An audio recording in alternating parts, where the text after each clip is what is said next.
Councilmember Husnick. Here. Councilmember Byström. Here. Councilmember Munson. Here. Councilmember Valento. Here. Mayor Bain. Here, I'd like to invite everyone to rise and join us for the Pledge of Allegiance. Pledge allegiance to the flag of the United States of America and to the republic for which it stands, one nation, under God, indivisible, with liberty and justice for all.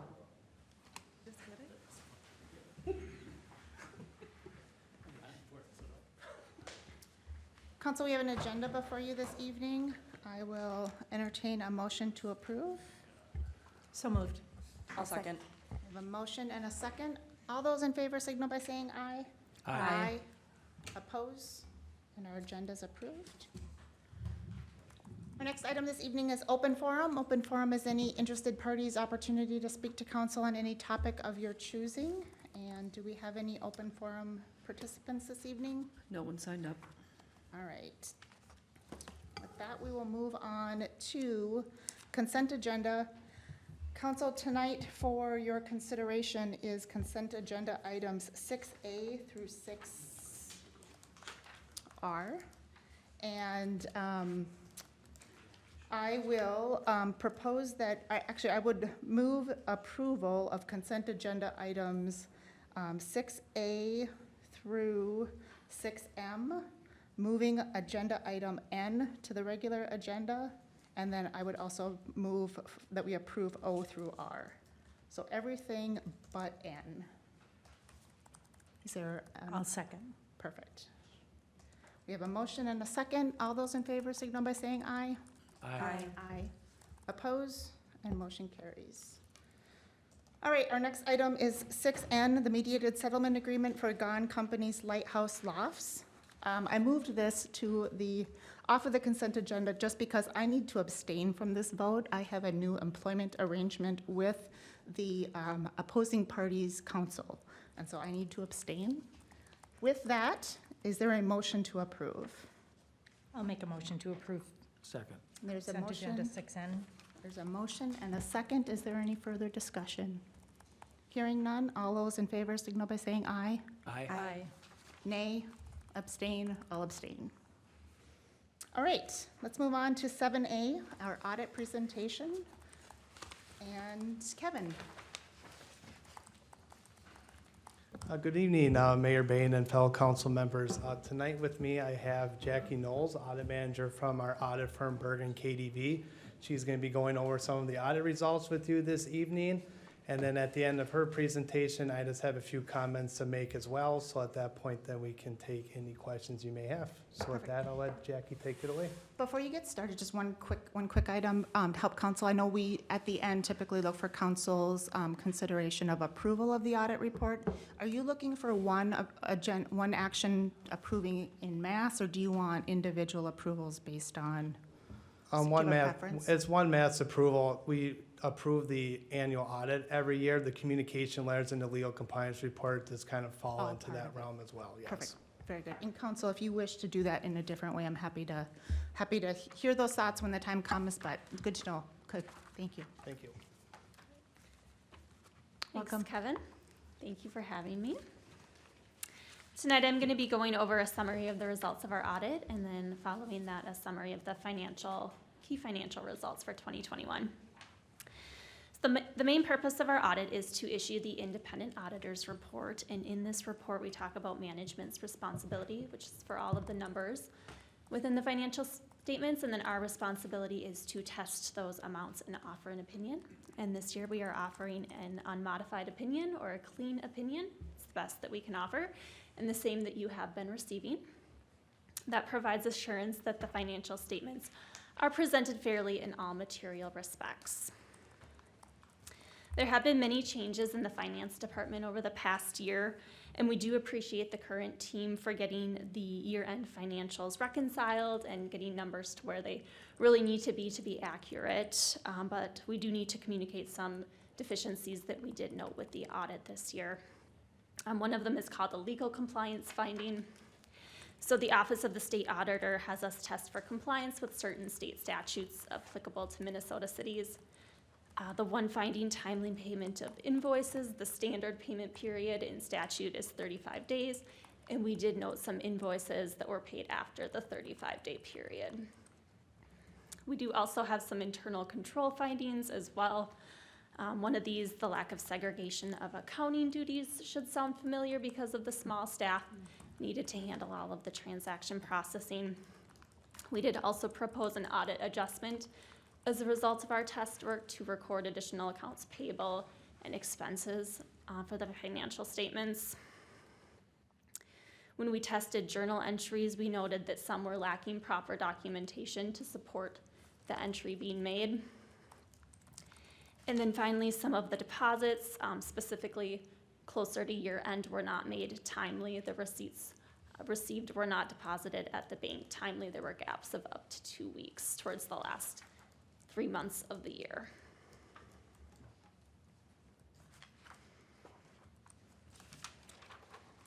So that concludes the results of the audit. Next, I'll move on to reviewing the financial results, and we'll focus on the general fund first.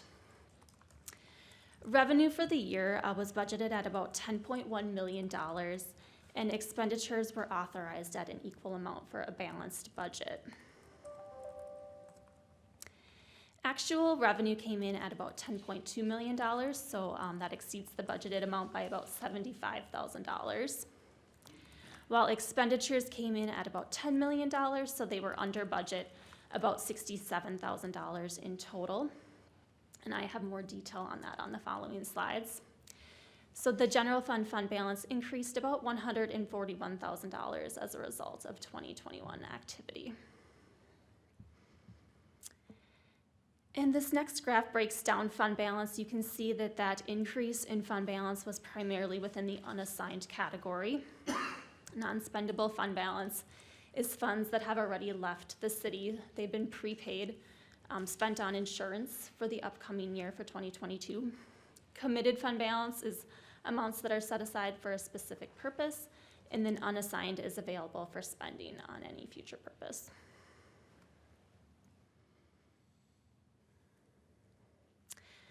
When we look at the revenue detail, you can see 2020 was the peak year, and then revenue did come down almost $1 million in total for the 2021 amount, and that was primarily due to the one-time CARES funding that came in 2020. That was about $1.4 million last year. A couple other notable changes with revenue. You'll see the other revenues category was down in 2021, and that is due to negative investment income related to unrealized losses on investments due to the changing market conditions towards the end of 2021. So again, those are unrealized losses. Just the city is required to mark its investments to market value on the books. Property taxes were up due to an increase in the amount levied in the general fund, and then also charges for services increased due to increased building permit plan check fees and park user fees, with things returning to more normal levels after the pandemic. When we look at the sources of revenue, percentage-wise, we see a shift from 2020 to 2021, really all because of that CARES money that came in 2020. And then here's a further breakdown of the budget to actual results that I discussed earlier. You can see most sources of revenue were very close to the amounts budgeted. Licenses and permits and charges for services were over budget due to conservative budgeting. And then other revenues were under budget. And again, that's those unrealized losses on investments. And then moving on to expenditures, we see kind of a similar picture here as we did with revenues, because in 2020, that was the spending of the CARES money. Expenditures were down about $1.1 million in total. And as I had noted, about $1.4 million was the amount of CARES funding in 2020. The majority was spent on public safety related purposes. About $300,000 was considered economic development, as that was the amount that the EDA gave out for small business grants. So that's the main reason we see the decrease for 2021. Some other Notable changes with expenditures are the general government expenditures were up about $500,000. That was primarily due to the city not allocating insurance costs across all of the general fund functions. In 2021, it was budgeted and recorded all as general government expenditures. And then also culture and recreation expenditures were up about $125,000, and that was due to increases in salaries and benefits related to hiring a Parks and Recreation coordinator and additional parks program workers in 2021, again related to some activities returning to levels seen prior to the pandemic. Oops. And similar to revenues, we do see a shift in the spending allocation because of the CARES money. So you'll see public safety and economic development were higher percentages in 2020. And then here's the budget to actual detail. So I mentioned earlier, in total expenditures were about $67,000 under budget. Public safety, public works, and culture and rec were all under budget due to conservative budgeting.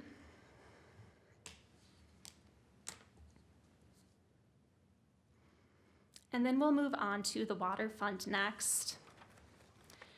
Operating revenues were up about 12% due to increases in rates, usage, and the number of customers, while operating expenses were up about 12.9% due to increases in wages and benefits and depreciation expense on capital assets.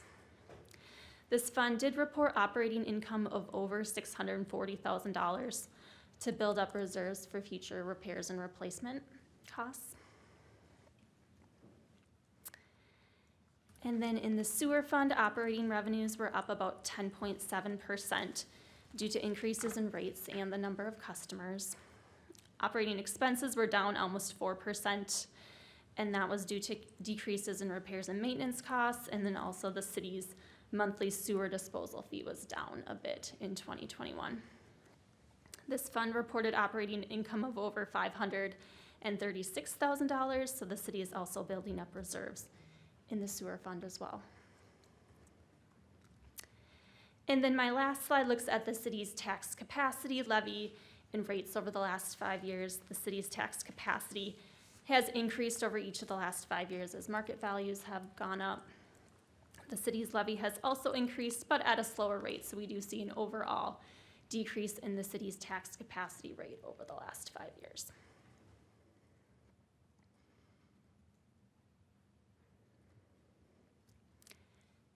And that concludes what I had. There you are. I'm like, where'd you go? All right. Thank you, Jackie, for going over that. I'm just going to have a few things to point out here as well regarding some of the communication. Back, Kevin. Yeah, is it up here, Karen? Click yes, I would say click yes. Okay. And then. Oh, there it is. Yep, Okay. right there. Thank you. So this will go over a few things as far as, let me get it up here.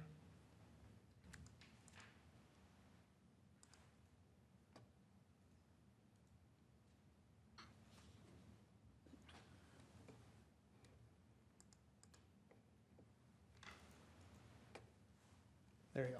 All right.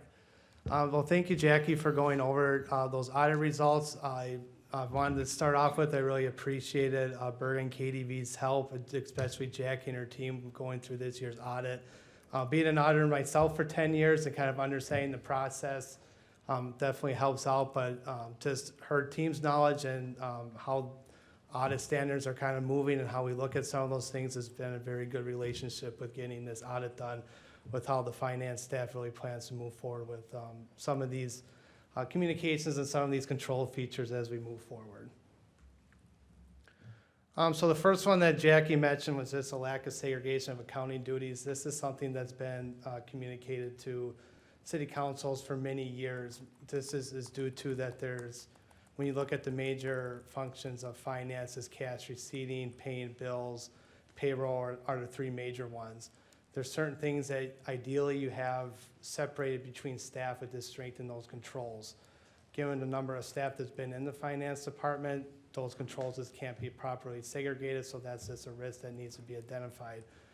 With bringing Kim on as the city's accounting manager, that is something that the finance staff is currently reviewing, where we should be able to strengthen those segregations even more once we get up to fully staffed, where this finding could possibly be removed going forward. And that would be working with our auditors and Jackie to determine what's best to make sure we get those properly segregated.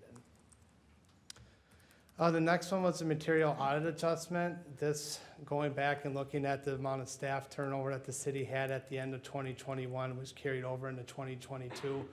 There are a lot of things that, going kind of back to the first comment, where the segregation and the checks and balances just weren't able to happen at that point. So this is something that, with reviewing those duties and those segregation of controls and check procedures, the finance staff does not see an issue with any of this moving forward. This, once we get those processes more defined. Journal entry documentation, this is one I'm very well aware of, going back to my auditing days, going with any journal entry that gets made into the city's general ledger financial software, there should be proper backup and support for why those entries are being made, and then approved by someone else who is not making that adjusting journal entries. So those processes have been implemented and are corrected currently. The next one, timely deposits. This mostly again related to the later half of 2021 and carried over a little bit into 2022. Kim and myself have looked at how we are going to make sure this doesn't happen moving forward, and we currently again have procedures implemented to make sure that when money is being brought into the city, that deposits are going in the next day or in the next couple days, just depending on timing of when the receipts come in and of course the weekends. Last one is the prompt payment of bills. Again, a lot of this related to the end of 2021. These bills are required to be paid within 35 days, as Jackie said. This has, again, been communicated to our finance staff that this is a legal compliance requirement that we are tied to and very much aware of. So we've implemented procedures again to ensure that this does not happen moving forward. So with that, if you have any questions for myself or Jackie, we'd sure be happy to answer any of those that you may have.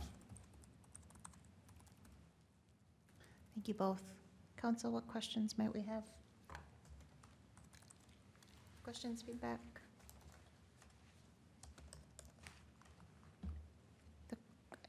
I guess one of the things that stands out to me is, so there was a comment specifically to lack of support for journal entries. Subsequent or part of the audit process, was that those entries able to be validated, or the information, the dollar amounts to be, were they deemed to be correct, or was that part of adjusting entries that had to be made as part of the audit? I'm just trying to determine, was that something that's behind us, or is there an ongoing question that would be still open? I'll let Jackie comment as well, but there are journal entries that are made as part of the year-end kind of closing procedure in the general ledger. I did make most of those journal entries for 2021. I kept Kim up to date with that and kept all my proper support backing up those amounts, and those would be tested through those year-end testing that Bergen KDV did as well. There were also other journal entries throughout the year that are required to be made, just as far as our software doesn't allow us to move expenses around if, for say, something gets miscoded. So it has to be done through a journal entry. We need support for why we're moving that expense with backup there, so it's just not one person going in, moving it, and without any reasoning why or paper trail following that was properly approved. So the finance staff has implemented a procedure where if, for example, myself enters a journal entry, I need to give the backup documentation to Kim, where she can go in, and then once she agrees with it, that she can post that. And then vice versa as well, as we are the two that have access to do that. We're gonna be a dual, if she enters one in, then I have to approve it and post it. And we've set that up within our software that all that to happen. Perfect. So I don't know if Jackie has anything to add as far as And just that. as a follow-up to those entries that were in question, that's part of the year that's behind us, and so Yeah. are we? Yeah, correct. Based on all of the procedures that were done for the 2021 audit, I think we got everything corrected. If there were any entries that were made incorrectly, they were fixed. Okay, We've reviewed the entries to make sure that they seemed at least reasonable, even if there wasn't support for it. It wasn't, just decreasing cash or something like that.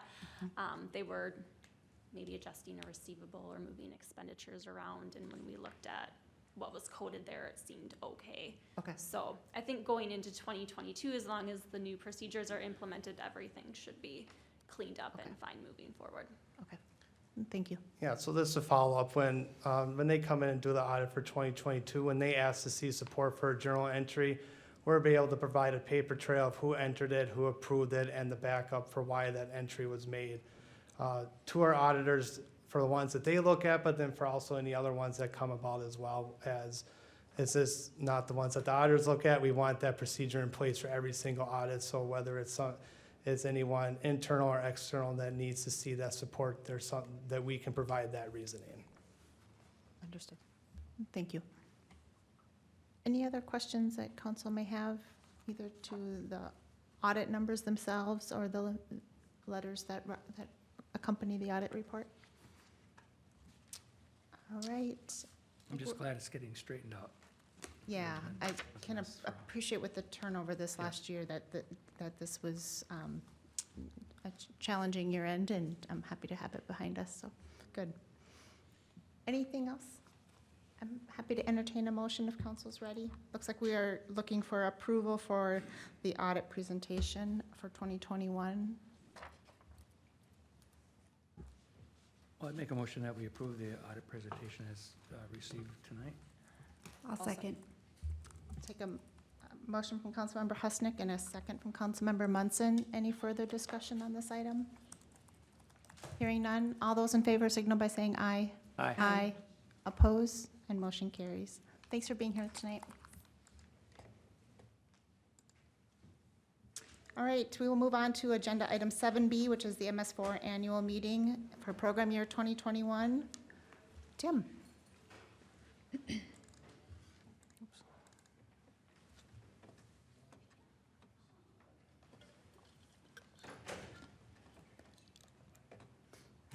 it, I'll do it.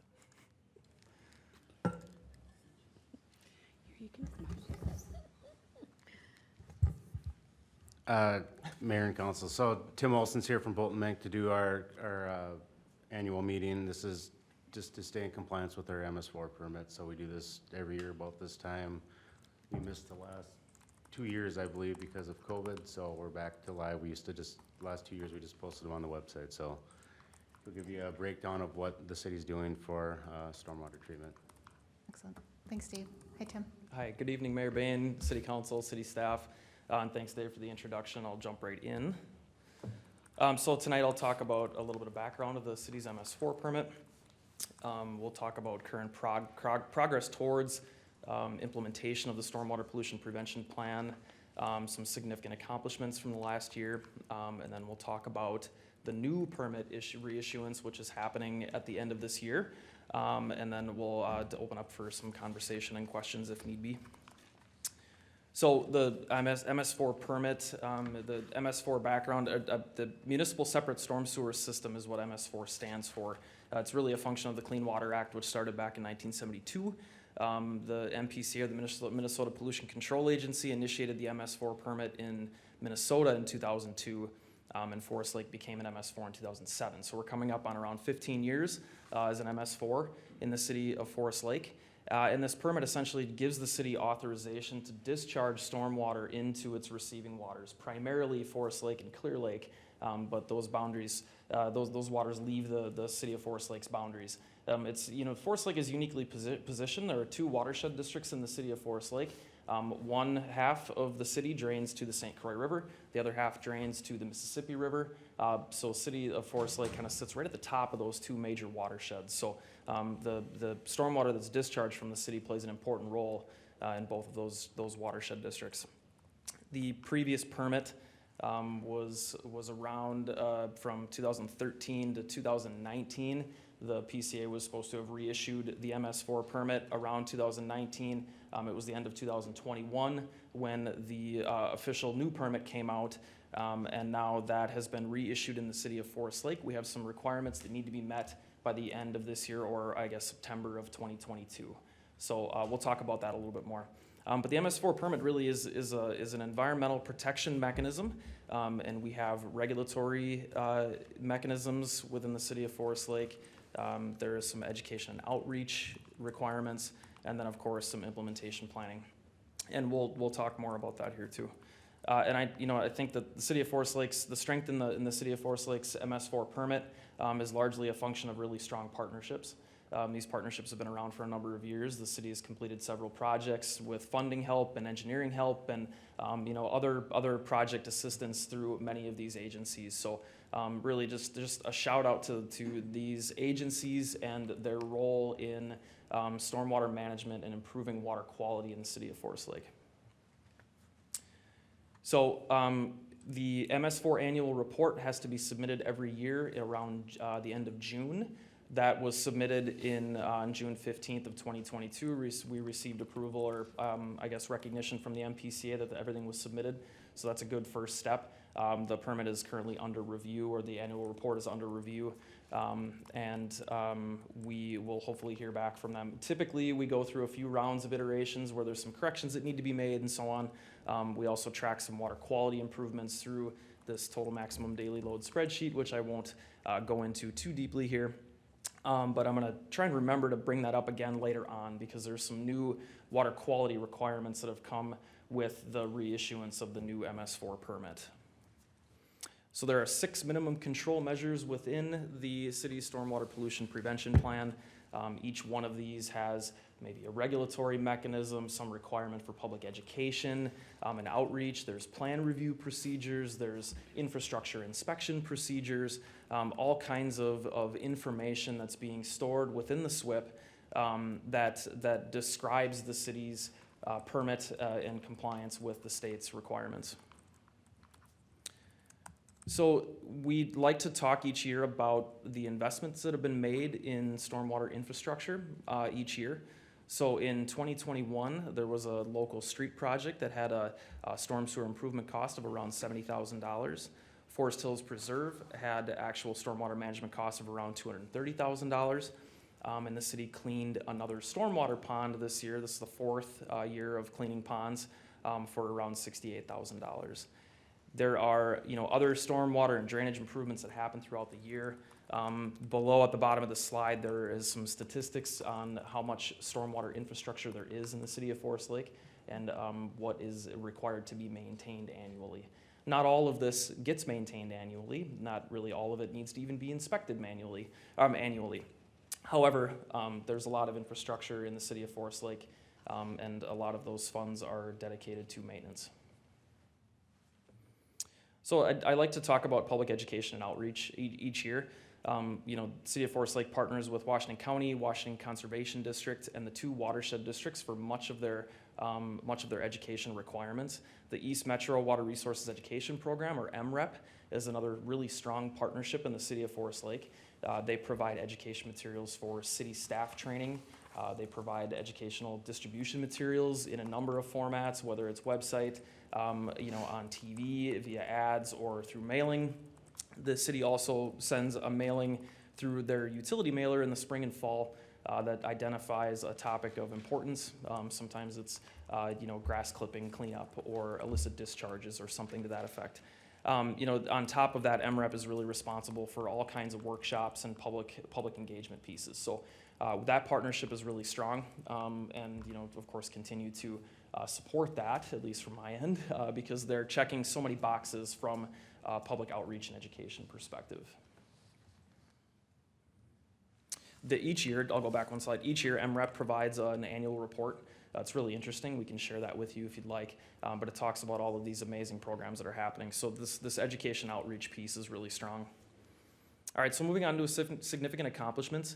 There haven't been many major infrastructure improvements over the past couple of years. I think that over probably the last 5 to 10 years, there have been a lot of lots of grant activities and lots of really big regional systems. There were some planning studies, which I'll talk about here in a second. But Comfort Lake Forest Lake Watershed District did install a new fish barrier in February of 21, which replaced the old fish barrier at Forest Lake Outlet. And this prevents carp from migrating in and out of Forest Lake. So some really great water quality benefit there. It's a little hard to measure that, but preventing carp and invasive species from movement is a really great step in the right direction. The city's been implementing a new street sweeping plan since 2019. There have been some minor tweaks and adjustments that have been made to that street sweeping plan. What's nice about the street sweeping is that we'll get to start to take credit for the water quality improvements and benefit of street sweeping here in this next round of permitting. I'll talk about that again here in just a couple of slides. There were also 2 pretty major watershed planning studies that were complete in 21. One was for Judicial Ditch 4, which is in the Rice Creek Watershed District. This drainage moves through Hidden Creek, a new development that's happening right now, and talks about some regional water quality and flood control improvements. So it's exciting to see a plan be approved and then have development occur that is kind of in compliance with that plan. The downtown area stormwater planning study was also a significant accomplishment because it identified some stormwater best practices to meet a need for redevelopment in the downtown corridor. So we looked at 3 separate areas. I presented on this before to council as well. But we are at 90% plans and specs right now for the first phase of that implementation. So again, really rapid implementation. Once the plan is in place, it's much easier for those things to be implemented. So at the 90% level, looking to finalize that, and those plans will just kind of sit and wait for redevelopment to occur. And then finally, the fourth pond cleaning. There was a study that was done 5 years ago, to analyze the sedimentation levels in all the ponds. The city's on their 4th pond cleaning project out of that priority list. Okay. So in 2022, as I mentioned before, there's some permit updates. They're not really substantial, but they will require some regulatory and ordinance changes. We're currently in the process of rewriting those ordinances.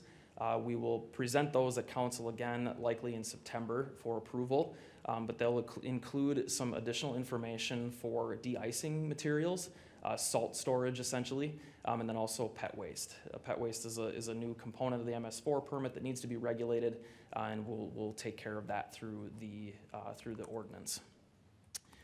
There's some new recording components and some new education components too that'll come with the new permit. One of the major changes from the city's perspective is how linear or streets are handled. Right now, only new impervious needs to be treated through the MS4 permit. The change will require treatment of new and reconstructed impervious.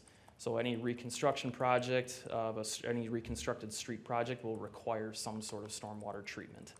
So that's pretty major.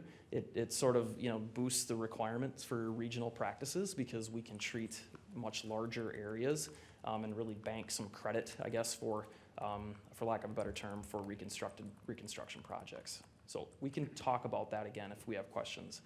And then I was going to talk about TMDLs. Right now, all of our total maximum daily load studies are really the regulatory water quality requirements are on the Comfort Lake side. Those have shifted now onto the Rice Creek side. So there are water quality requirements and tracking requirements on both watershed districts now. And so in the program year 2023, we'll have to start tracking those too.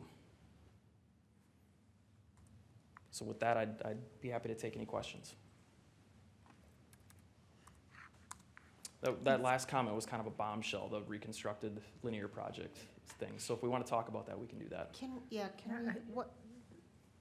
Yeah, so there are three types of roadway construction projects, really 4. There's a mill and overlay project, which just takes the top layer and puts a new one on. There's a reclamation project, which doesn't quite expose all of the subgrade material. So anything below the subgrade of a roadway is called native soil. And if we don't expose that native soil, it's not really a full reconstruction project. If you reconstruct the road fully, you're taking out all of the subgrade and replacing the entire section. The MPCA is calling that really new impervious when we reconstruct fully the road. So there are maybe not some decisions that need to be made regarding construction, because streets that need to be reconstructed should be reconstructed, but the requirements for stormwater management will be changing per the MS4 ordinance at the end of the year. So it kind of, begs the question: where can we build larger stormwater features to capture much more impervious? And so if we have a pond over here, but we're reconstructing a road over here, we can take credit for that if it's in the same watershed. Yeah. So these are considerations that we make for new streets, and as what I'm hearing, that we now need to make those same types of considerations related to reconstruction projects. Correct. Fully reconstructed. Yep. Okay. Yep.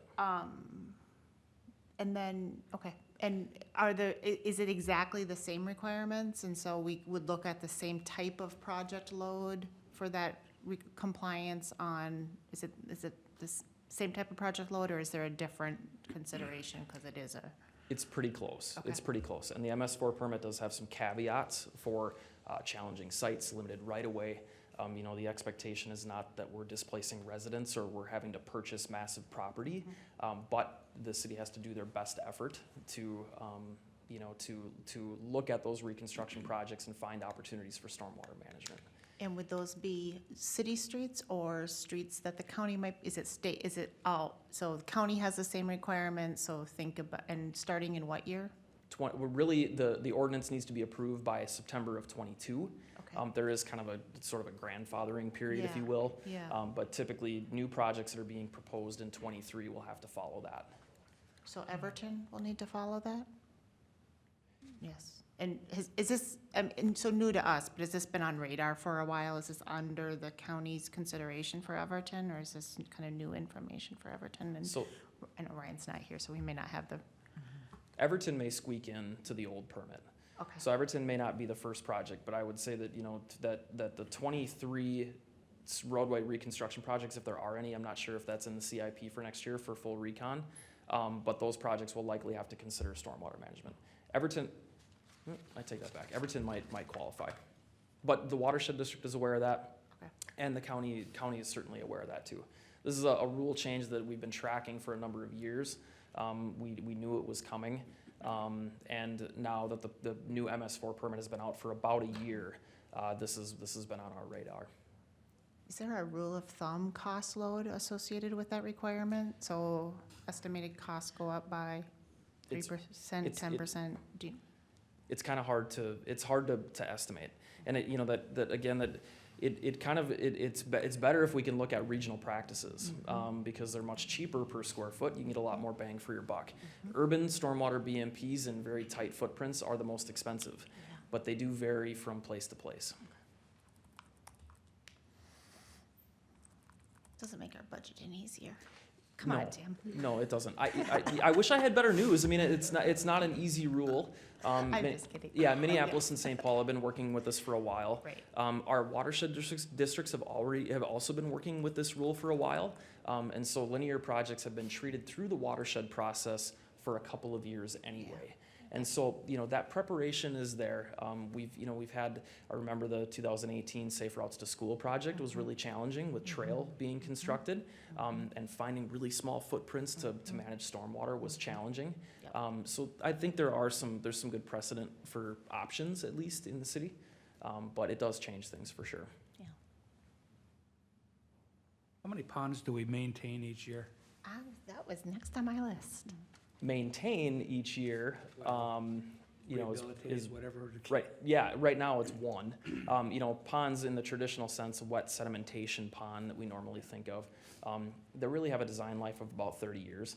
We identified 8 ponds, I think, in the highest priority to be cleaned, and we're halfway through that. So, really, once those ponds are clean, then it's just a matter of inspecting them and making sure that things like the buffer are maintained and the outlet control structures are maintained. And those are more one-off, sort of spot repairs. But I guess the point is, can we really keep up with it? no, because if you do one a year and you have 150, It takes 150 years to get through the cycle. That's what So- I'm trying to. Right, and you know, I think about other larger communities too that have 800 ponds. It's really almost impossible to stay out ahead of it. But what's good is that once the watershed is kind of established, you know, and development is done, they tend to take on less sediment per year. Really, the main load into stormwater ponds can be during construction. So you may get this big slug in the first couple of years, but if they can last 40 years, then it really does draw out that maintenance requirement and it makes it a lot more cost effective. I just think we have to be realistic about it. That's the only reason I brought it up. Because you can have all these ponds, but if they're not doing any good because they're not being maintained for some reason or other, what are you gonna do, you know? So it gets to be a redundant situation. Yeah, it's a great point. In sediment testing, we haven't found a lot of contaminated sediment yet, which is really good. That the cost level for those to have to landfill that sediment goes way up too, so we've been pretty fortunate from that perspective. Yep, That sediment can go out onto a farmer's field or something? correct. mostly? Yep, you can land apply it. All right. Yep, even in a residential setting, you can land apply it if it's not contaminated. To Councilmember Husnick's point, I think years ago we heard a presentation, because I don't know if we were doing anything related to pond maintenance, and that was kind of what precipitated the evaluation and kind of the list. So just want to circle back on something you said. You said that there's 8 on the kind of priority list and we're halfway through. Is kind of the plan for the near term 1 a year, or do we start getting to a spot of smaller where we can tackle multiple ponds, or what does the next like 3 to 4 years look like? Yeah, that's a good question, and I'll talk with Dave on that, and you know, see how it works into the CIP. Where we're trying to find ponds that have priority, that are close to other city projects, so that you know that's a little more cost effective. Okay. But I think once you get through the main 8 priorities, which really, I think even in those 8 priorities, those ponds were not completely full of sediment. You know, they still had some capacity to treat water, and so if we look at the next list. You know, what the right thing to do, or probably the next phase of this, is to, after 10 years after the original study, to go out and study them again. See the progress, see how much more sediment has accumulated. We can start to really establish some metrics on how fast these ponds are accumulating sediment. You know, if it's an inch per, you know, every decade, those ponds will remain very low on the priority list. But all of a sudden we see a major slug of sediment come in, then, you know, we should look at the watershed. The street sweeping has really helped with this too. How much sediment is being pulled off the street before it even gets to the ponds. That's a huge piece of the puzzle. So, yep. So I do hear a fair amount of feedback related to street sweeping, because our program is newer and fairly robust. And so could somebody just kind of talk through the mechanics of that, of the funding of that, the relationship that we have with the Watershed District, and just helpful to kind of reiterate that message again, because what I hear is in relationship to people might have frustrations related to snow plowing, which is, we all know, is a different animal, but people see it as one thing. And if you can street sweep 2 times a week, how come you can't plow my street 2 times a week, would be kind of the question out there. So Dave, you want to chime in or just provide some context again around the street sweeping program? Yep, just to swing back to the ponds filling up, like Tim said, that majority of the ponds fill up during construction. We've added in our development agreements now that the pond has to have a bathymetric study at the end of construction to verify that it's to its full depth, and they have to dig it back out if that's not the depth. I think that's, to Tim's point, great. is Good. what we were missing on construction before, that it would be 3/4 full by the time the project was done, and then we're stuck with it, you know, as a city. So this way we're tying it in there for new developments that they're gonna have to show us that it's at full capacity before the city takes it over. So Perfect. that was just like point back to that. Yeah, so street sweeping, I mean, typically a city sweeps in the spring and the fall, you know, after the winter's done with, and then in the fall during leaves multiple times. But, so the city right now has broken the city into 14 different routes, depending on tree canopy and if it's curbed or not, and a whole bunch of other different things that was actually developed by the Watershed. They put this map together for us. So right now we're out 5 days a week sweeping. At a minimum, every street in town gets swept once a month. Some are up to at least 2. and depending on how many weeks in the month, it's even 3. So we pick up millions of pounds of debris every year, you know, so it's, all that stuff is what goes in the ponds and their catch basins, you know, into not only reducing phosphorus load, which kind of gets out of my realm of understanding that stuff, but, you know, for my guys and my staff and for the city, it's less maintenance on catch basins, less plugged culverts, less, you know, deltas in front of your storm pipes. That's kind of how to understand that. And we've been doing that since we got the sweeper in 2018, and that was all with a grant. So that sweeper was purchased with I think it was a 25% grant match between ourselves and both watersheds. So our requirement was to track it. We have a GPS on the sweeper, we have a scale on the sweeper, and then we report it every single day of where we went, what zone we're in, what we picked up, and then that all gets converted into, U of M did a big study and knows what debris we have in what areas, and they can convert that into their estimated what we actually picked up. So we can convert every day of what we picked up into, you know, the phosphorus load and all the other stuff that's, you know, on the street. So we have a pretty robust program.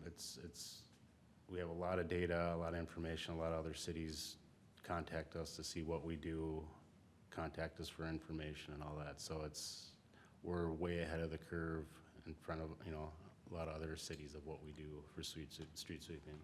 I mean, and it does, it takes a full-time guy to do it, and it takes time from staff and takes fuel and maintenance and all that stuff, but I mean, I believe it's worth it, and this study is helping out.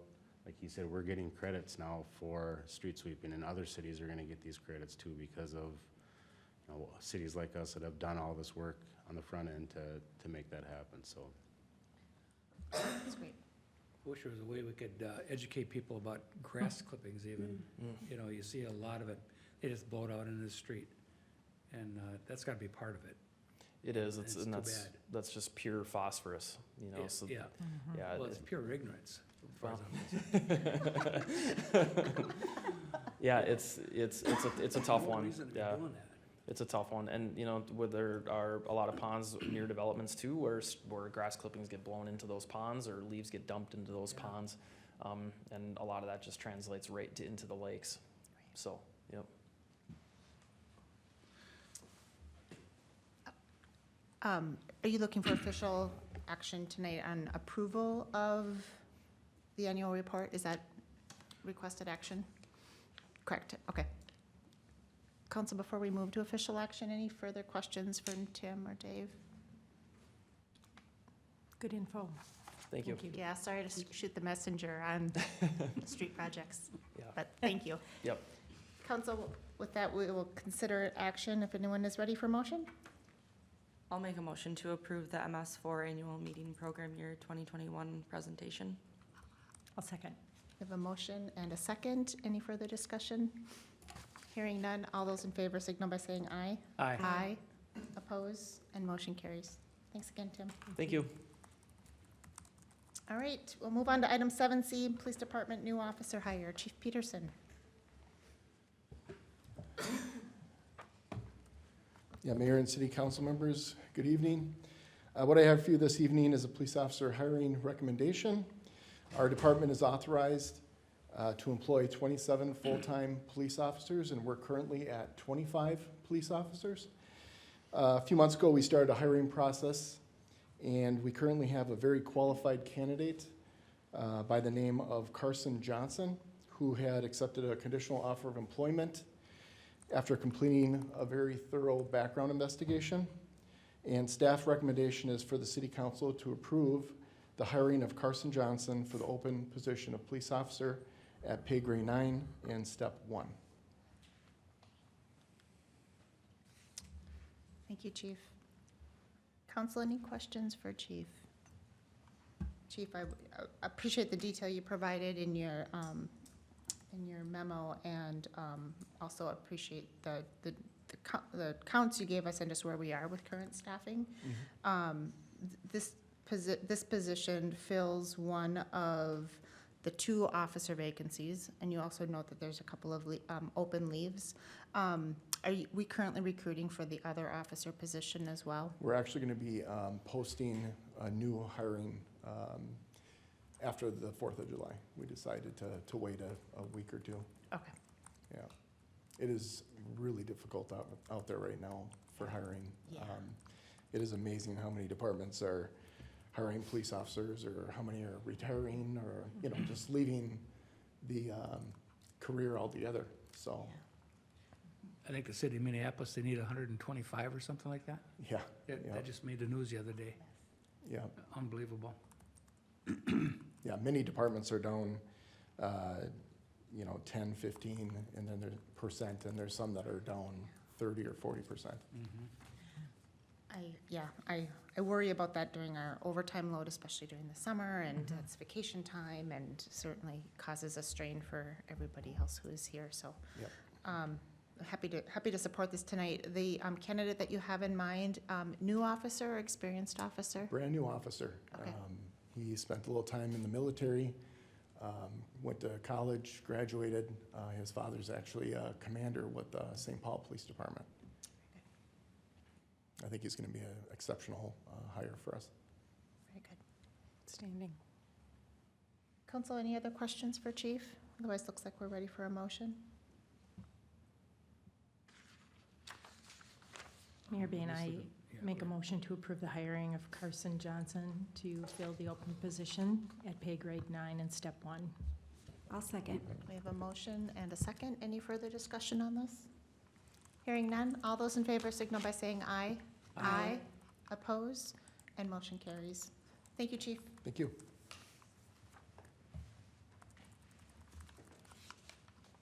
And new administrative assistant billing hire, and Kevin, I believe this one's yours. Yes, it is. Mayor and City Council. The Finance Department had an opening for an administrative assistant, our utility billing clerk. About 2 weeks ago, we conducted a first round of interviews, which was 6 applicants were interviewed, excuse me. And then from there were 2 that were brought back for a second interview, and also did an Excel test just to test their knowledge and make sure they can move their way around spreadsheets. As you know, finance loves their Excel spreadsheets. So after that, one candidate rose to the top, and her name is Holly Cedarblade. Her plan was to be here tonight, but she was flying back from Boston this afternoon, and her flight got delayed. So she was unable to make it, so she wanted me to pass along her condolences for that. But she's very excited to start with the city. So with that, we're looking for approval to hire Holly Cedarblade at grade 5, step 3, as part of the ASME union. Perfect. And just to clarify, Kevin, this is an open position, not a new position we're adding to the team. Correct, yes. Okay. We had our previous utility billing clerk administrative assistant left a couple months ago. Okay. So this is just refilling that previous position that was there. Okay, thank you. Thanks for asking that question, Kathy. Appreciate it. Council, any further questions for Kevin on this position?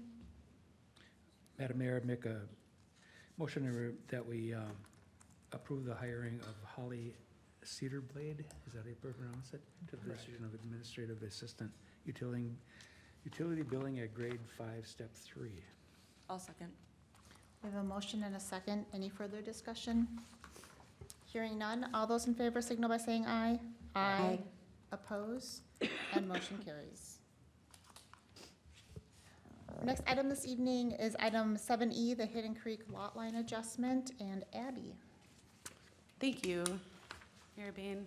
Paul Bergerman has a purchase agreement to purchase land that is going to be assembled to make the land that Hidden Creek will be developed on.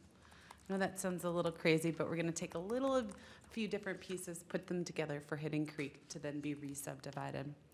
The agreement for that purchase is set to expire soon, and it was going to expire before the plat was going to be able to be approved and the development approved by this body. So we have kind of worked with the developer and the landowners to create a lot line adjustment that makes sure that we can assemble those parcels together and the land sale can occur so that it doesn't make our efforts for the subdivision review all for naught.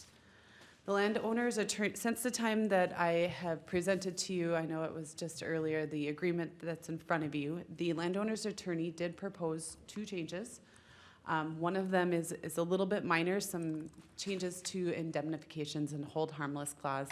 But there is a major change that would eliminate the actual combination of the parcels for Hidden Creek itself.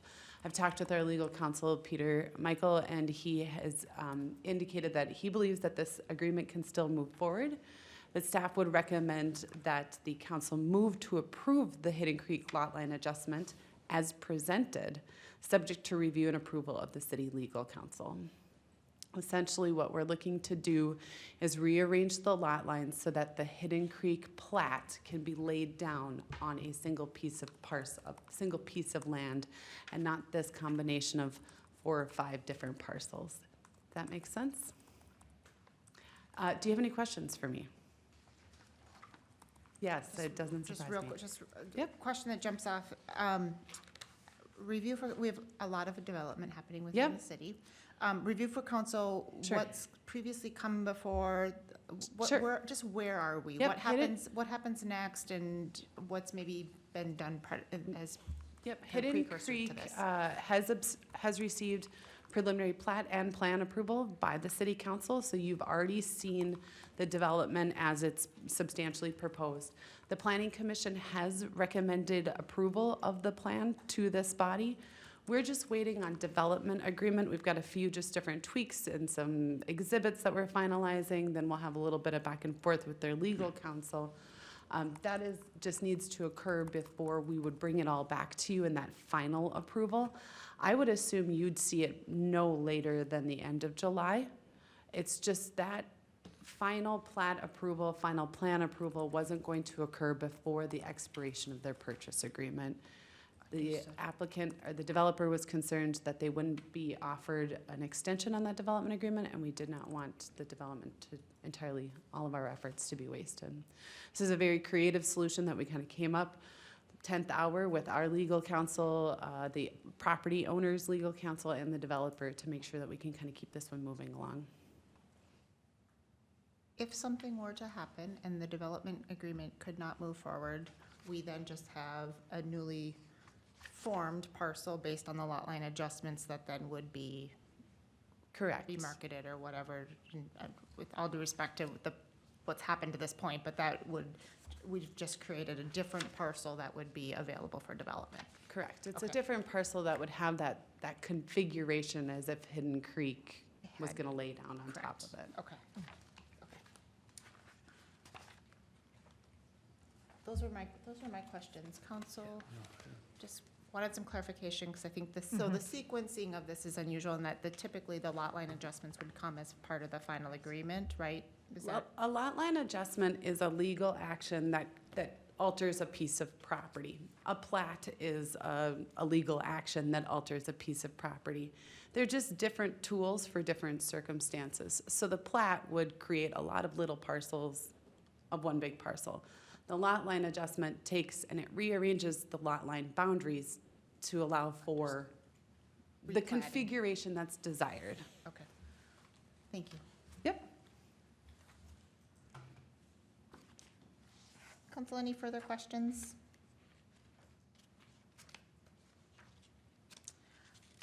Mayor Bain, I make a motion to approve the Hidden Creek Lot Line Adjustment Agreement and authorize Mayor Bain to execute the agreement. Your Honor, Please. if I may offer a friendly amendment to Wait, Councilmember Munson's motion, it would be a motion to approve the agreement as presented by staff, which has two changes in it from the one that's in your packet. Thank you. And those changes being pending final approval by the city attorney, is that? Two changes, Your Honor. One is the agreement in the packet makes all of the resulting parcels within the footprint of Hidden Creek one parcel. As amended, it doesn't make it one parcel. They will all get taken care of in the final plating, but it's not being taken care of in this agreement. The second is that it will require my review and approval of some other changes their lawyer has made. I accept those changes. Very good. Thank you, Councilmember. There's a motion. Is there a second? I'll second. I hear a motion and a second. Any further questions or discussion on this topic? Hearing none. All those in favor signal by saying aye. Aye.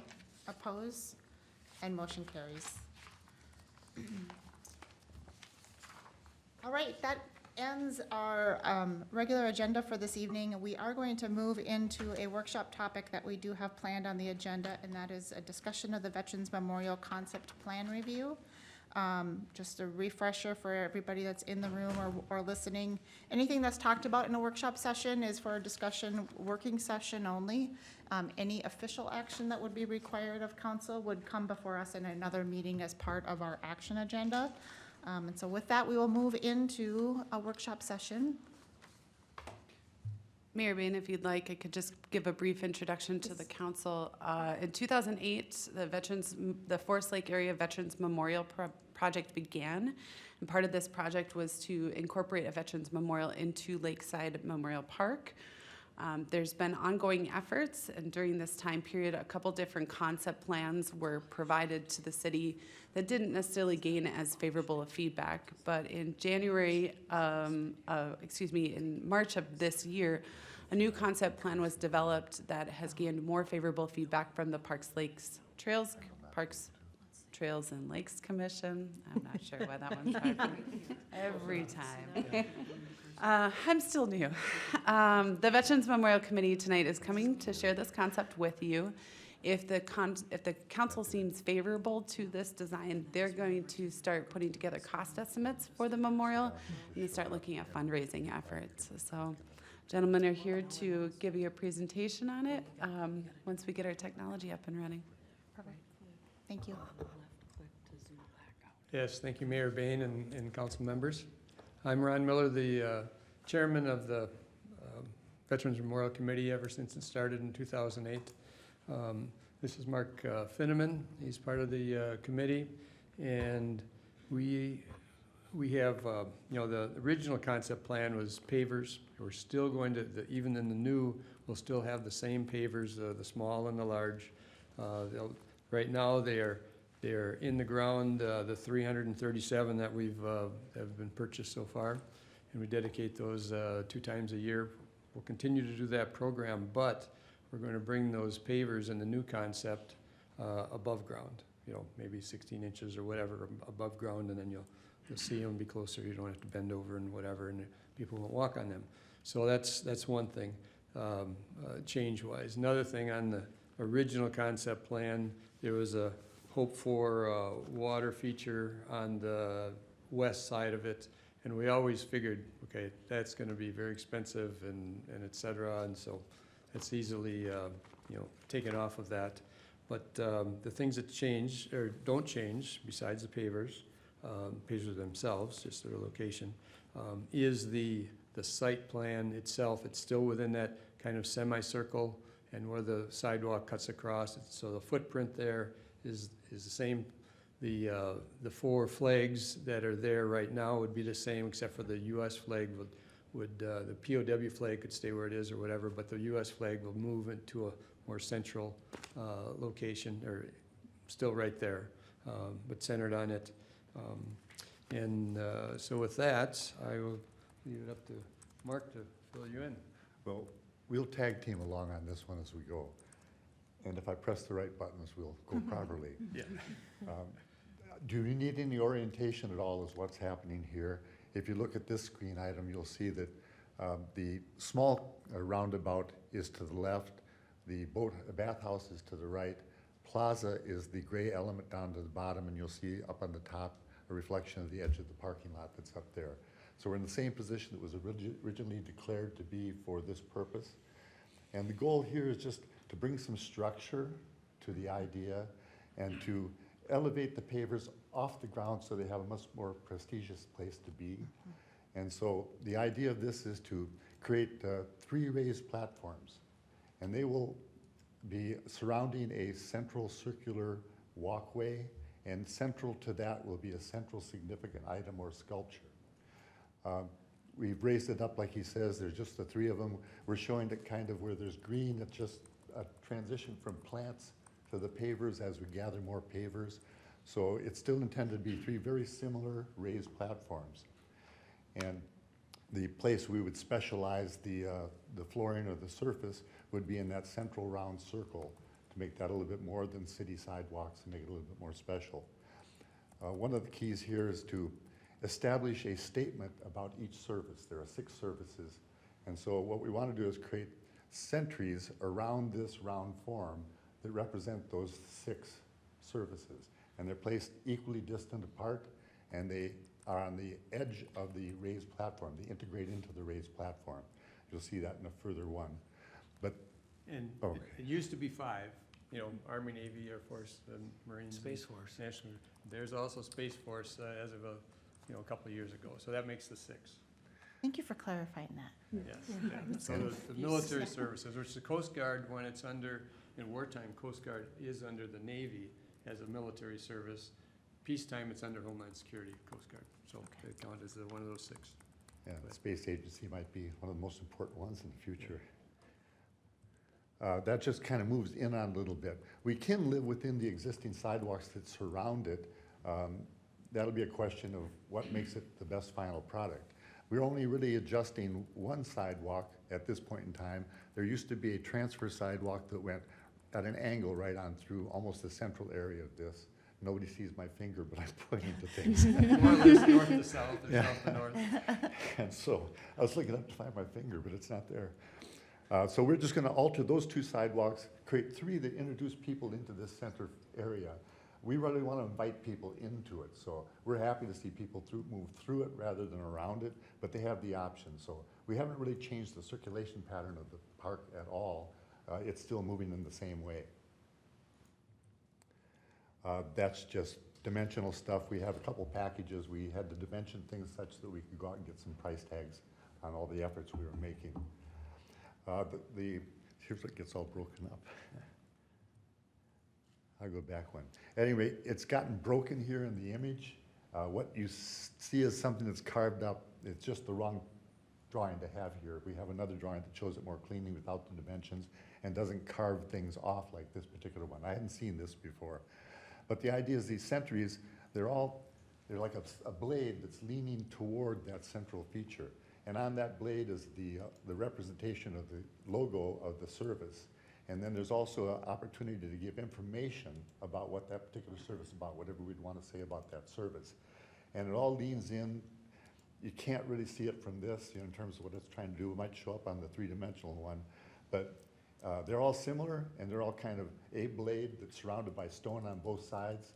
And they're integrated into the raised platform that has stone as a cap to it. So all of it feels like it's a married proposition. This is looking at it from an edge. You're looking at it on the left, you're looking at it from the outside where the informational block would be, and you're seeing the saddlebags of the stone holding up the blade, which is leaning toward the central feature.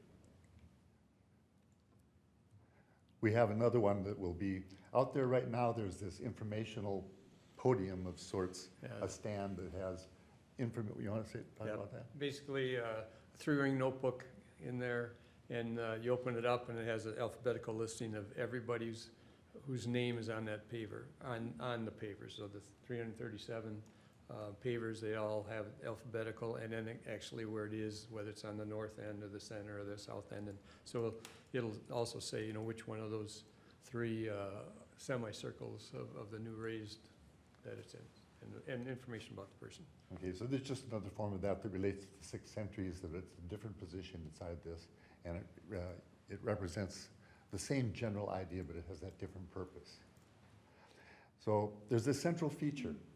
We have a concept behind this, but the important part is it's an opportunity in Forest Lake and the city park to have a signature fine art kind of statement. The goal is to make it strong, to make it signature, and to do something that really is a drawing card as well to that central area of the city park. So our concept here is trying to illustrate that, and we can build a price tag around this kind of concept, yet that concept might shift over time. But it's my hope that the city looks at this as an important moment for public art, and that this is probably the best public art position in the entire city, and we hope that we can really live up to the standard that we're trying to set here. Our concept is essentially, let's do an abstract, we have a raised podium, by the way. Around that raised podium is a place to sit, and then the podium steps up.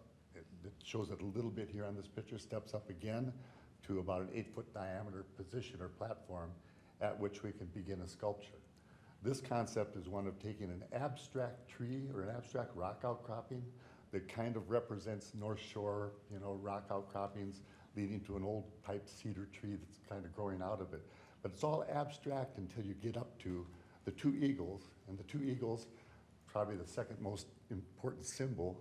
The two eagles are each looking different ways and they're animated. That's where realism takes hold, and as this abstract moves up to that realism, those are the important features on the thing, but they really define themselves strongly and well against an abstract setting. And so if we move around this a bit, you can just see that they're each trying to address every place in the park. We don't want to turn our back to any place, so we have the two birds looking in a variety of ways, acting in a variety of ways. Another piece of that symbolism is kind of like a war zone also. Like, okay, out of this war zone, there's this tree or whatever, but out of that is the hope of freedom and democracy and whatever of the eagles up there. So out of that war, let's look at the freedom and move on. And we have found a group that's worked in this city before that can probably create all of this, where the base looks almost like a bronze casting and works up to the realism that I talked about. And so I think we can build all of this and start to understand its cost as we go along. So there's how you might view it. We picture people sitting around it, pictures being taken. We picture it being significant enough to be able to carry that kind of idea. If you look at it against the Park Place building, if I could come in a little bit tighter on this, and she said I could, but I don't know how. And then if you're looking at the Plaza building, that's the kind of way it situates. It's very low rise. It doesn't really obstruct any views. The focal point is that center feature. And if I could move in, you'd start to see against the backdrop of the building the actual sculpture, but it gets lost in this particular view. I wish I could blow up both of those, because I think then you would see from a closer perspective, unless you want to come back. You want me to do it for you? Closer perspective of what's happening there. That photo or the one previous? How about the one previous and this one? Because both of them give you a chance to step in and see that it's really formal, and it's controlled, and the materials are similar all the way around. Okay, that's good right there. That gives you the best impression we have right now. This is the tool we want to use to begin the discussion here. We've been through Parks and Trails, and that's what we probably begin with to start working on funding. So he was talking about the different step ups. Here, as you get into that center feature, you can see that there's two different rings, and then you get to the feature. And one nice thing of that is it could be more like benches, so people could sit around that. They could take pictures. They could, with the family and whatever, and some people could be on the upper and some people on the lower, and et cetera. The other blades, the services blades, this is one of them in here. From a distance, there's another one, and so it would be the 6 services all the way around. And you can see it a lot better up there than we're seeing it here, so I think you can get a sense of what we're trying to accomplish there. But this begins the discussion. This is where we take it forward and see if we can't start to generate the funding and put price tag to the whole thing. We're well along that path, and so this is the tool we're going to use. And what we're really looking for tonight is just to see if you have questions, concerns, good direction, bad direction, wherever you think we're headed. So one other thing that we did, I don't know, it's been quite a few months ago now, but we had Dan and Dave and Ryan Goodman, I think it was, whatever. And we had a meeting with them and the committee and looked at, I got all the locates as to what all is underground in this area. And so yes, there's some say telephone wires and things, which are no big deal. And there's some other things that are no big deal. there's a sewer that goes underneath, and that's down quite a ways, you know, like, I don't know, 8 feet or something like that, whatever. And that would not necessarily be any big deal. The one big deal is there's I think it's a 6-inch water main that comes from the Broadway area east, gets right into this area, and it hits a T in a 90-degree turn going south, and it goes to the left side of that, it's the what do you call it? The Park Place building. Park Place building goes to the left side of that. And that is, it has a valve right at that T.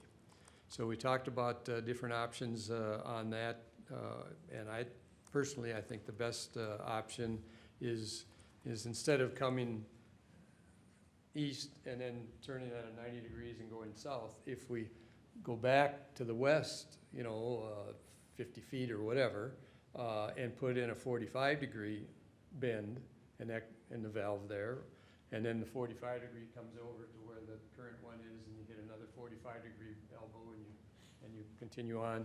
You got the brand-new valve, which is a plus, because that's an old valve, and you've got it just outside the footprint. So we did talk about that, We afterwards. appreciate the fact that, we tried to begin with making this dismantleable so you could move it out if you had to repair something, but we buy fully into the idea that you should just up and move that utility and get it out from here so we can build stronger foundation, make this much more of a permanent proposition, and do it well instead of doing something that's piecemeal or residential. So we're accepting that within our pro forma and things we have to cost out. So he did have it, Mark had it figured out that, okay, if we have to leave that there, we instead of going down frost footings wise, we'd stay on the surface. And be much better to get that pipe moved and We just make Make it his permanent. life a lot more difficult if we have to have him come in and fix things, dismantle, fix things over a period of time. This way, it continues the water line, the proposition's gone. So that's where we're headed. Very good. Any thoughts? I had a couple of questions for you. First of all, this is really beautiful, and it's about time, that we honor our vets in this community in this way. So thank you for the really thoughtful and beautiful design. You mentioned integrating the current 337 pavers into the design. Is there room for expansion? Oh, yes. Okay. Probably, we're not filling out 2 of these circular elements to begin with, and we have room for growth. Okay. We will spread those out so that whatever isn't paver, so it doesn't look like we have a total vacant one, we will spread that out in some fashion so that we can see plantings covering territory, they recede as pavers come in. And so we will grow with this proposition. The pavers get paid for before they are installed there, so Right. that part of it is already paid. So, We have how many? Yeah, 337, and the smaller 4-inch by 8-inch is $150, and the large are 8 inches by 16 inches, and those are $300. And the way we've worked it all way from the beginning, so that the money is not in a community, any personal bank accounts or whatever separate thing. The people buy them by going through this, the brochure that's in the city, and they come to the city to turn in their form, and then the city, it's under the city funds.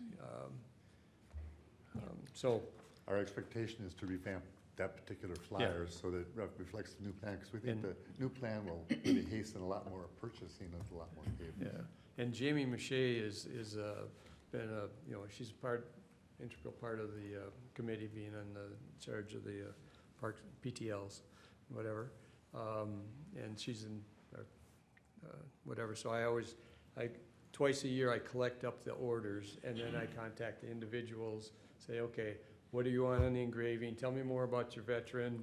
They were on the USS whatever ship. Do they want? Maybe we should put that on there. Or if they're Army, what unit were they in, and all those things. That will continue as it is. The other thing I didn't mention as far as membership. Some of the original members have passed away. George Bonfey, Al Ewert, Keith Hegstrom lives out of town, and whatever from the ones. And so the current members, Mark and myself, Gary Lee, Bob Detmer, Kelly Roberts, and I'm forgetting somebody. Who am I forgetting? Oh, Dave Roving from the VFW. I'm actually, now this is not a VFW or a Legion thing, but Dave happens to be the Legion, I mean, I'm the Legion chaplain and he's the VFW chaplain, but it's a city, community thing. So we've divided up our responsibilities. Some members are gonna go and try and understand funding much better and initiate that through the legislature or otherwise. And other members are just gonna keep maybe looking for donors. And what we want to do is build that financial base enough so that we can all become believers in what this would be. Yeah. We can get some funding through the legacy funds on for Veterans Memorial, and Bob Detmer has done that. He's retiring. This is his last year of session, but nonetheless, he knows how to get that through. So when we get the approvals and we start going on the funding, and so. A couple of people on the committee, Kelly Roberts in particular, he just joined us recently. He's going to help doing the donations, the local funding. So it'll be great. And then another question that I had is, and I think you mentioned this, but just to clarify for me and maybe others, this fits in with the existing footprint Yes. that we currently have for this. Yes. Okay. When you go. Next time you go and take a look at the area, the current, see the 5 or 6, I think it's 5 flag poles, and there's that semicircle of sidewalks and a few benches or whatever, that can stay in the same place. And we're all of what Mark has here showing on this new concept plan is within that, within that area. And then my final thing is I was just really struck by that center sculpture. It really was very powerful, I thought. And, but I did appreciate the explanation, the symbolism behind it, because I also found it a little bit, I don't know if dark is the right word, but when you talk about the war zone and integrating the war zone into that, but then the hope that sits up on the top. In the form of those eagles, democracy, whatever. It just makes it even more powerful in my mind. So, well done. Thank you. Well done, Mark. Mark has been a good pinpoint guy that get all this the new concept going. At least we're moving forward. It was a slow process, and now we've got some steam behind it. And a committee that's going to step forward and do something. So if this is something that you appreciate, then we'll feel that much more enthused about pressing forward. Yeah, Madam Mayor, my opinion might be a little slanted because I'm a life member of the Post 225, but I sure like this concept you guys have come up with, and kudos to you, Ron, especially because of all the time that you've spent on this thing, years and years and years of it. So, and Mark, thanks for your involvement now and getting help with the design and all that. And I personally, really like it, so. I do too. I really like how you've raised up the pavers and also how you've built in the idea of sitting there, taking pictures, and maybe becoming sort of an icon for our city. Nice job. Yeah, it invites people in, I think. It works in many cities to have that strong central feature, and so I have a strong feeling that will really enhance our city park. Two questions came to mind as I listened to the presentation and looked through the materials. So some clarification. So the pavers are now in the raised sections? No. No, the pavers right now are the north-south sidewalk that's currently there, and it has the, it looks like a podium. Right. So it's, about big, and you can lift the top, open the top, it says, for more information, lift here. You can open that up, and inside there is a 3-ring notebook, and et cetera, and that area, right there, along that sidewalk, the north-south sidewalk is where the pavers are. There's probably about, Yeah. 3.5 Yep. feet or so by, I understand where the pavers are today. The Yes. pavers in the new are in the raised section, right? Yes, they yes, are, yes, yes. in the new concept, those pavers that are in the ground now, Yep. they will be removed for construction. Yep. And they'll be put in the new raised ones. Is the thought, because I know people like finding their pavers, and I love that you have the notebook and kind of the locating device. Is the thought that people are able to walk or to get up onto that section to find those pavers? No, the thought is to make it so it's visible, easily visible from walking around. So it's not that far out, you're looking at something that's right about there. And you can see it, okay, You can see it. okay. But, no, not to walk, the whole goal was to get them off the Yes, ground. and not good, walk good, on the okay. ground. I needed that clarification. Right, so that semicircle part is, you're on the main different pavement. Yes, And then that's raised up, say 16 inches or whatever, a foot or so. And the pavers would be on that raised area.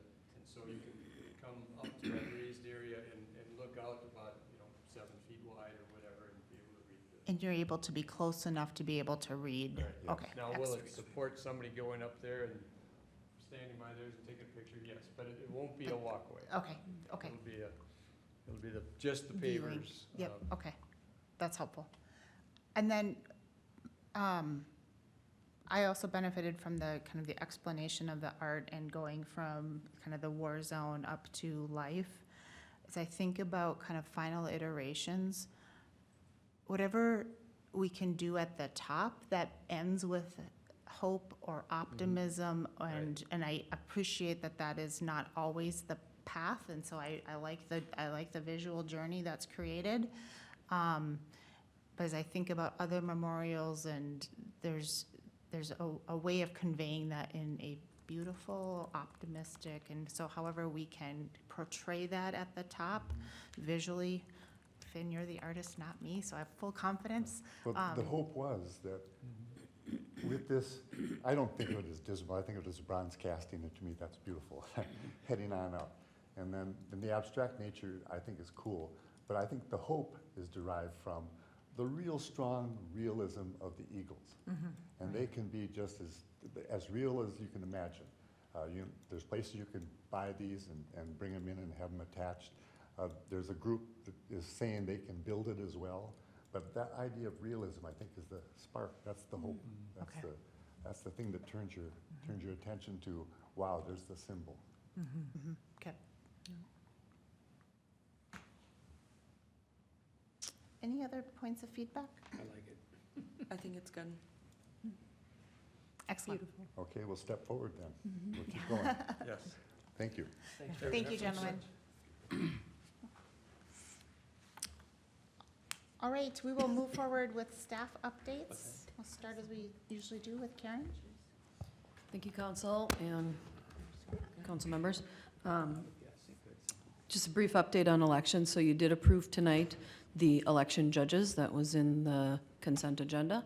That list comes over from the county.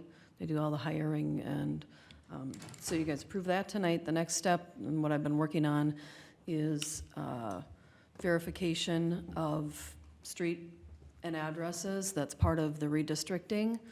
So it's a list that the county has compiled, probably a 70-page report, as I go through and verify that people are indeed in the precincts that the county has them listed in. So then when the county goes and mails out those cards, people will know where they go. And so because we had District 2, District 1 and 2 separated, we had to draw a line through that.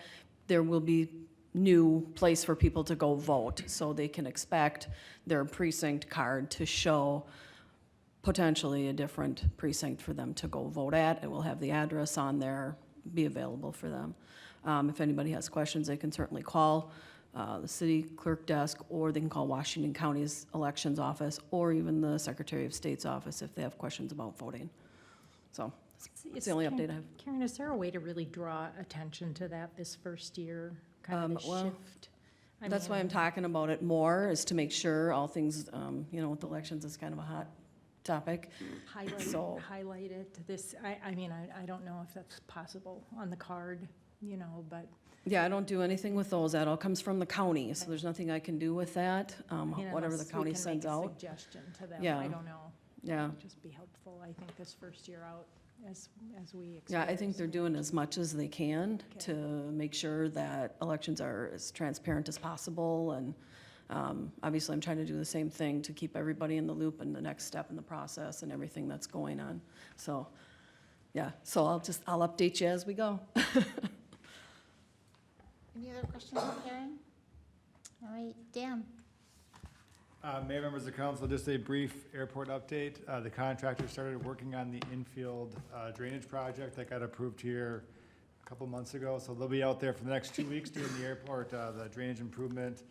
No impact to operation at the airport. People can still fly in, fly out. I do have a safety note I'm out for letting pilots who are coming in know that work is happening out there. But that project will put some drain tile in between the taxiway and the runway, which will help that area drain much quicker after rain events and snow events. So just wanted council to be aware that that project is happening right now and should be completed a little bit after the 4th of July. And if anybody has any questions, happy to answer them. Questions for Dan? Thanks, Dan. Pete? Your Honor, no update. All right, Patrick? No report today. Okay, Abby? Just a few. I wanted to let you know that I've been meeting with our local watershed representatives, the County Conservation District, and representatives from Board of Soil and Water Resources to talk about just water management policies, programs, how that affects our development review process. Part of this is in anticipation of starting to move forward with some plan for how we address our wetland banking moratorium. So I anticipate through the summer kind of helping or having some sort of draft outline scope of how we kind of work through that process as a community. Wanted to give a shout out to Jamie Mouche with the Parks, that she, as well as the Bolton Mink team, secured $300,000 from the DNR for outdoor recreation with Belts Park. Well done. If you hadn't seen that. And then we will be at Arts in the Park tomorrow night, asking the community what they want to see in their parks to help feed into that Parks Master Plan. We have released a survey online. We'll make sure that gets out in our Friday mailers or our weekly digital newsletter as well, to try to just gauge from the community some of the interests of what's working, what's not working, how do you feel safe, those sorts of things in your parks. Any questions for me? Dave? No updates. All right, Chief Peterson?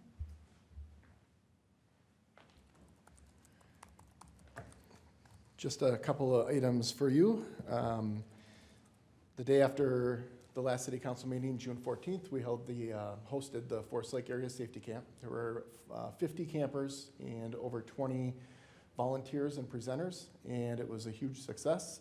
I just want to thank staff for putting up with us again for that long day with many kids enjoying themselves. It was a hot day. And also kudos and thanks to Fire Chief Newman and Public Works Director Dave Adams. They really help out before, during, and after the event. And then our Community Engagement Coordinator, Julie Griffin, our police intern, Dominic, and Officer Nate Olsted have been out at Arts in the Park the last couple of Tuesdays, and it really seems like it's hitting off really well. We're have our UTV down there that's got the police emblem and everything on there. Families and kids really enjoy meeting with the officer and the intern and Julie, and a lot of good questions, and we're able to mingle with them and hand them out some literature and things like that. So it really sounds like it's been a huge success. And then the last item is the speed trailer. The speed trailer has been out there and being deployed almost on a daily basis. So if you end up getting any requests from community members, forward them to me, and we'll put them on the list so we can get the speed trailer out in that area. Other than that, nothing else unless you have questions for me. Anything for Chief? 4th of July. Yes, that is, yeah, how did I forget that? So we're planning, working hard on that. We're gonna have pretty much our whole department will be out there for the 4-day event. I believe it's 4 days. And we'll make sure that it's a safe event like every other year. Thank you for that. All right. And Kim? No updates for tonight, thank you. All right. Kevin, anything else for us tonight? Nothing more, thank you. All right, thank you. Take it back to council. I'll start with Councilmember Munson. Yes, I attended the Planning Commission last week and just wanted to share, they reviewed the concept plan for phase 1 of the Gertens, the old Hools building, and it was really interesting to hear them talk about how they are preserving the building and what they're finding when they're going through it, and the timbers, and they shared if they can't use it structurally, they're using it aesthetically, and it's really gonna keep that character, I think. And they were very passionate about it. I mean, they shared that this just means a lot to their company to do things like this. And they've done one, I think, was it Elk River, a very similar project with historical, yeah. So it was really cool to see. Good, very good. Thank you. Councilmember Byström. Nothing for me, Mayor Bain. All right, Councilmember Husnick. No, nothing for me to either, thank you. Okay. And Councilmember Valento. So over a year ago, I applied to be on one of the governor's boards as an elected official on a local basis. And I think it was 2 weeks ago, I was appointed to the governor's workforce development board. So the next meeting is in July. So I'm excited to be part of that. Fabulous. Congratulations. Thank you for serving on that. Very good. Anything else? Nope. All right, just a quick update. We had a downtown planning committee meeting just prior to this, and really just took an opportunity to circle back through the review that has been received since the last time that group met, and in particular, the feedback that we had provided as a body with the joint workshop with them, and then also the community engagement meeting that was held. So we were able to kind of talk through some final points as we are walking into kind of final presentations to Parks, Trails, and Lakes and the Planning Commission, where we will be asking them in their respective meetings in July to recommend for approval to City Council. So we will be looking for their approval of that downtown plan. Those meetings, again, are going to be scheduled in July. To the extent that each of you wanted to attend those, we always notice them as a potential quorum of council, and so I'll always extend that. And we would look for that plan to come back to the council for approval in our last meeting of July, unless something were to come up during this process that would give reason for us to delay that. So I think it's important that we continue the process moving forward, but I also think it's important that we do so in the right way with the right feedback. And if there's a reason for us to tap the brakes to consider something, we certainly can. There's nothing magic about getting that done by the end of July, other than we do want to get it done at some point. So I think that's on a good path. If you haven't looked at the most updated draft that has been sent out, it is posted as part of the meeting tonight for the downtown plan. And when you look through that, you will see some modifications to the feedback that has been received so far. I would say we are in the point of fine tuning and making sure that what is on the page is reflective of the conversations. I don't think you're going to see anything that is drastically different from the last time you reviewed. But also, we're at an important point of lots of eyes reviewing and making sure that it does reflect conversation. And sometimes we can all get a little meeting stupid, where we'll talk about something 10 times, but is what's on the page actually reflective of what we talked about? And so certainly, as you're going through that review, look with that in mind.